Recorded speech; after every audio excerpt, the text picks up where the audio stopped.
ಅಂತ ಸಿಎಂ ಸುರ್ಜೇವಾಲಾ ಎಲ್ಲ ಹೇಳಿದ್ದಾರೆ ಸರ್. ಸಂಸ್ಥೆ ಇವತ್ತಿನದಲ್ಲ, ಬಹಳ ಹಳೆಯ ಸಂಸ್ಥೆ. ಈಗಾಗಲೇ ಒಂದ್ಸಲಿ ಟ್ರೇಡ್ ಆಗಿರ್ತಕ್ಕಂಥ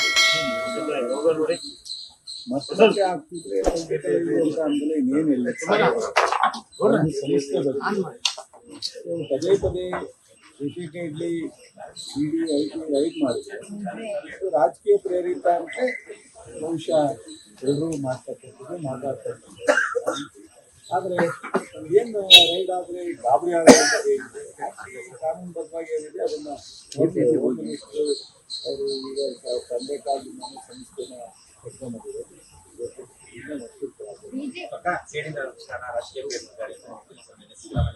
ಏನು ಹೇಳಲಿಕ್ಕೆ ಸಾಧ್ಯ ಆಗುತ್ತೆ? ಬಿಜೆಪಿ ಇದು ಕೇಂದ್ರ ಸರ್ಕಾರದ ಒಂದು ಸಂಸ್ಥೆ. ಅವ್ರು ಮಾಡಿದ್ರೆ ಏನು ಎಲ್ಲ ಕೇಳ್ಕೊಂಡು ಮಾಡ್ತಾರೆ. ಅಶೋಕನ್ನ ಇಡಿ ಸಂಸ್ಥೆಯವರು, ಐಡಿ ಸಂಸ್ಥೆಯವರು, ಮೋದಿಯವರೆಲ್ಲ ಇವ್ರು ಕೇಳ್ಕೊಂಡು ಮಾಡ್ತಾರೆ.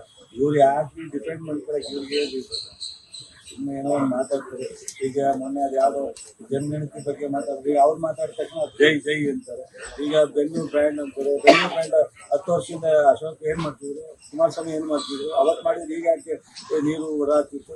ಅವತ್ತೆಲ್ಲ ಮಾಡದೇ ಇರೋದಕ್ಕೆ ಈ ಸಮಸ್ಯೆ ಇದೆ. ಮಾತಾಡ್ತಾರೆ ಏನಲ್ಲ, ಬಟ್ ರಾಜಕೀಯ ಪ್ರೇರಿತ ಬಗ್ಗೆ ಯಾವುದೇ ಸಂಶಯ ಇಲ್ಲ. ಹಾಗೆ ಇದನ್ನ ಸ್ಪಷ್ಟವಾಗಿ ಕಾನೂನುಬದ್ಧವಾಗಿ ನಮ್ಮ ಸಚಿವರು ಜೆಡಿಎಸ್ ನಾಯಕರೆಲ್ಲ ಸಿಟಿ ರೌಂಡ್ಸ್ ಮಾಡ್ತಾವ್ರೆ ಸರ್. ಏನು ಮಾಡೋ ಕೆಲಸ ಅಧಿಕಾರಿಗಳಾಗಿ ಏನು ಮಾಡಿಲ್ಲ. ಈಗ ಅವ್ರು ಜೀವಂತವಾಗಿದ್ದೀವಿ ಅಂತ ತೋರಿಸ್ಬೇಕಲ್ಲ. ರಾಜಕೀಯವಾಗಿ ಜೀವಂತವಾಗಿದ್ದೀವಿ ಅದಕ್ಕೋಸ್ಕರ ಆಡ್ತಾರೆ. ಲೇಟೆಸ್ಟ್ ಹಾಗೂ ಇಂಟ್ರೆಸ್ಟಿಂಗ್ ಸುದ್ದಿಗಳಿಗಾಗಿ ಬಾಸ್ ಟಿವಿ ಕನ್ನಡ ಚಾನೆಲ್ನ ಸಬ್ಸ್ಕ್ರೈಬ್ ಮಾಡಿ. ಹಾಗೆಯೇ ಬೆಲ್ ಐಕಾನ್ ಪ್ರೆಸ್ ಮಾಡಿ. ಇದರ ಜೊತೆಗೆ ಫೇಸ್ಬುಕ್, ಇನ್ಸ್ಟಾಗ್ರಾಮ್, ಎಕ್ಸ್ನಲ್ಲೂ ಮಿಸ್ ಮಾಡದೆ ಫಾಲೋ ಮಾಡಿ.